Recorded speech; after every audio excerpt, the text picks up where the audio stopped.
In this video, I'm going to be talking about how I shrunk down a whole load of miniatures into the 15mm scale, the reasons why I did it, how I did it, and just walk you through the results that I had from this. So if you're like me and you've got a big grey pile of shame, or you're just printing off loads of different miniatures, or you've got a whole load of completed projects, you're probably running out of room. I know I am, and a lot of people out there are probably the same.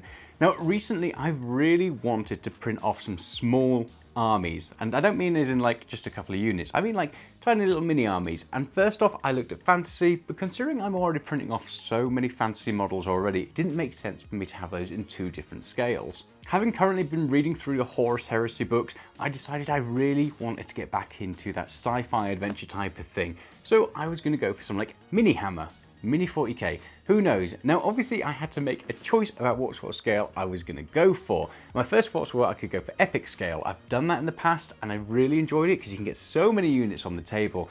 But I do like to be able to at least kind of see some of that detail a little bit more. So I went for that kind of middle ground and stuck with 15mm. I'm really glad that I did, and hopefully you'll agree as well as I go through this video. So first up, you might be asking, how do you do this yourself? So it's pretty simple, and it just needed a little bit of mathematics. For some reason, this took me forever to figure out because I just had to kind of trudge up some old school maths, and it was well and truly locked in my old memory, which had just not been used for such a long time. So basically you choose the scale that you're going to go for, so in this case it's 15mm, and then divide by the scale the model is currently at. So in this case it's 15mm divided by 32. If you have a 28mm scale, you'd obviously go 15mm divided by 28mm, and so on and so forth. You kind of get the gist there, and that will then give you the result of the percent that you need. So in the case of my 32mm ones, I needed to bring them down to about 47% of their original size. So I did this within Chitu Box. It's relatively easy to do, and I'll throw that up on screen as how I'm working through that,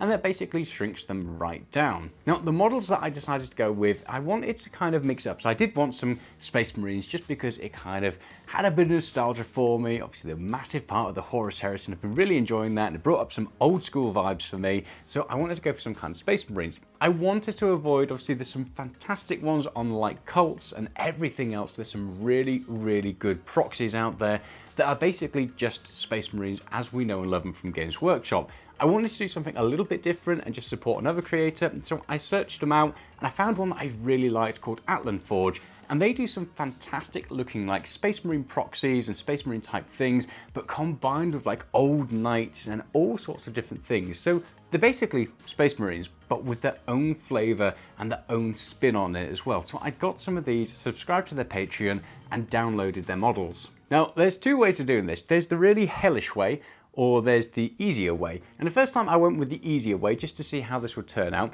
Threw him into 3D Builder on Microsoft and stuck them all together in that. So basically got all the different arms and pauldrons and legs, stuck them together, got a one combined unit, printed it off, and I was happy with the results. At this point I decided to go the hellish way for some strange, bizarre reason, and I left all the parts individual. So all the arms and pauldrons, the legs and everything else, printed them all out, and then I had these tiny, tiny little bits of Space Marine that I had to painstakingly pick up, break off, stick together. It was horrible. I do not recommend that. So ideally, if you're going to be doing a lot of units, which you probably are because there's so much more scope to have more units, put them in a mesh mixer or something beforehand. Don't do what I did. Don't be Sean. It's very stupid. But once I was done and I got past the hell staking bit, I was on to being able to get these primed up and painted, and I had a lot of fun. They're far easier to paint than I actually expected they would be. One of the great things about this is you can be kind of lazy if you want to, or you can go in there and try to do some detail work, but you only need to pick out a couple of bits on these models to really make them stand out. So I primed them all white. It just seemed like the easy thing to do rather than trying to mess about with a xenophil or anything like that. And then I went with the boring route and kind of went down the ultramarine route, and I got a blue speed paint. I think it was the High Lord blue that I used for this from Army Painter Speed Paint. Slapped it on there, and the good thing is that then gets into all the crevices that are still available on the model. It manages to print off with a hell of a lot of detail, which is fantastic. And then I went with blood red on the guns, and then just hit them with a little bit of a gold on like all the armor trim and stuff like that.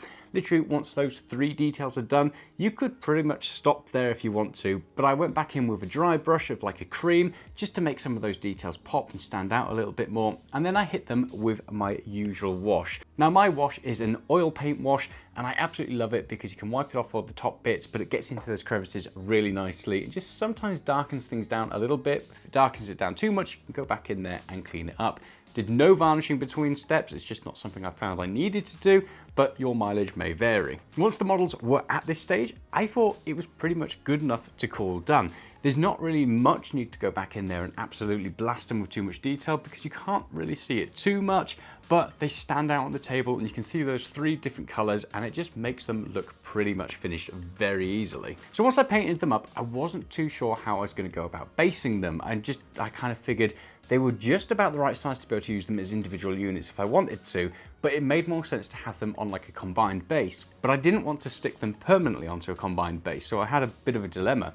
I could have gone back in and printed off some like bases that I slot them into, but I decided to get creative. So I've got these like oval cavalry bases that I've been using, and I figured it makes sense if I could get them all onto that, but be able to take them off as well. So I went with my mud mix recipe that I've been using for a lot of my bases recently. Now this is a really simple and easy and cost-effective way to make some kind of like mud bases and mud terrain and stuff like that. It's literally using some polyfiller, some PVA glue, some brown paint to darken it, and tea leaves. So basically, my wife drinks a lot of tea. When I'm done making her tea, I rip open the tea bag, I rip open the tea bag, sprinkle it all in there, let it dry out, and then later on I can use that for basing materials and other stuff like that. Sprinkle it all into a Tupperware thing, I get a popsicle stick, mash it all together, and depending on what consistency you want to go for, you can add some more tea leaves in there, some more PVA. If you want to get it a darker brown, throw some paint in there as well. Once it's all together nicely, you spread it on. It's like spreading kind of this awful chocolatey stuff on a base cracker. I was going to use a worse analogy, but I figured I'd better not. Get it all on there, and then you are pretty much ready. After leaving it for about 20 minutes, this is where I got creative and I had no idea if this was going to work. So I basically got my little Marines and jammed them on in there with their little 15mm bases and just kind of spun them around a little bit. Left them for a little bit longer, so another 10 minutes or so that mud texture would start to set and not just come off in a wet, gooey mess. And then I came back in, and what you need to do here is a really slow little twist on your Marine and a pop. And it pops straight on out and it leaves a nice little template to put them back in. Once that's all dried, you can then come back in and you can place those Marines back in the little holes on that oval base, and you've got a modular base. So that way you can go back in, you can have them as a combined unit, or you can have them as a single unit. So nice little Shawnee tip there for you. So once all that was done, I basically had a good few units there that I could start wargaming with, and I really, really like the way they turned out.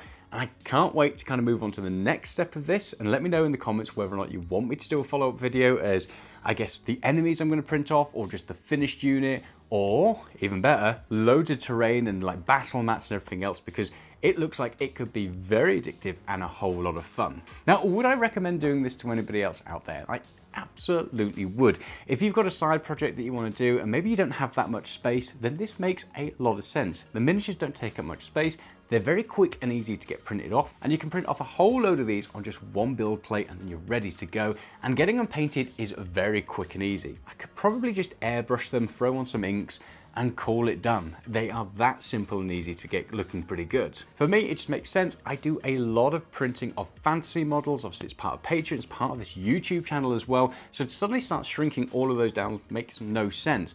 But I don't have that much time left over, so I'm going to dedicate that to doing the sci-fi models in a much smaller scale, and it'll just give me a new type of game to be able to play, and it helps to get those units onto a table for some gameplay a lot faster than anything else that I can do. So I hope you've enjoyed that video. If you have, hit the like and subscribe button and come along for some more content in the future. If you've got any suggestions about this small scale printing that you'd like to see in the future, throw it down in the comments below as well. I'll see what I can do. I really like the idea of printing off some enemy units, or one-page rules do a whole host of, I guess, different proxies that I could use.